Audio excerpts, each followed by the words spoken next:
Hi guys, இன்னைக்கு நம்ம பார்க்க போறது ஜென்ரல் தமிழ்ல இலக்கணம் பார்ட். அந்த இலக்கணம் பார்ட்ல அடிக்கடி கேட்கக்கூடியது என்ன அப்படின்னு பார்த்தீங்கன்னா, பிழைகள் நேராமல் எப்படி இருக்கணும் அப்படிங்கிறது தான் நமக்கு மேக்சிமம் கொஸ்டின் வருது. அதில் தான் நம்ம தப்பும் விடுறோம்.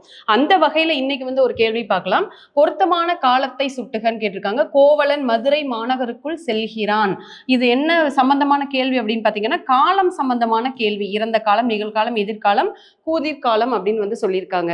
சரி, இந்த காலம் அப்படின்னு பார்க்கும்போது முக்காலங்கள் அப்படின்னு நமக்கு தெரியும். முக்காலங்கள் அப்படிங்கிறது இறந்த காலம், நிகழ்காலம், எதிர்காலம். இறந்த காலம் ஏற்கனவே நிகழ்ந்தது, நிகழ்காலம் அப்படிங்கிறது இப்போ நடக்கக்கூடியது, எதிர்காலம் அப்படிங்கிறது ஃபியூச்சர் அப்படிங்கிறது தெரியும். அப்போ இதுல எப்படி நம்ம இந்த இதை சரியான விடையை கண்டுபிடிக்க முடியும் அப்படின்னு பாத்தீங்கன்னா, கோவலன் மதுரை மாநகருக்குள் செல்கிறான். இந்த செல்கிறான் அப்படின்னு இருக்கு பாத்தீங்களா, இதை எப்படி நம்ம பிரிப்போம்? செல் கூட்டல் கிரு கூட்டல் ஆண். ஓகே, இது நம்ம பகுபத உறுப்பிலக்கணத்துக்குள்ள ரொம்ப டெப்தா போக வேண்டாம். ஓரளவு காமனா பிரிக்கிறது இந்த மாதிரி தான் பிரிப்போம். அப்போ இந்த பகுதி, இந்த விகுதியை விட்டுருங்க. இடையில இருக்கக்கூடிய இடைநிலை இருக்கு பாத்தீங்களா, கிரு அப்படிங்கிறது. இந்த கிரு அப்படிங்கிறது எதற்கான இடைநிலை அப்படின்னு பாத்தீங்கன்னா, நிகழ்காலத்துக்கான இடைநிலை.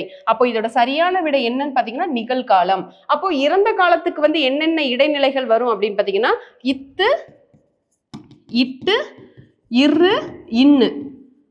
ஓகேங்களா? அதே நேரத்தில் நிகழ்காலத்துக்கு கிரு, கின்று, ஆனின்று. இது நிகழ்காலத்தோட இடைநிலை. எதிர்காலத்துக்கு இப்பு, இவ்வு.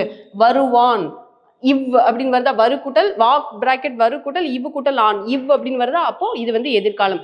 இதை வச்சுதான் நம்ம காலத்தை சரியான முறையில் கணிக்க முடியும். தேங்க்யூ.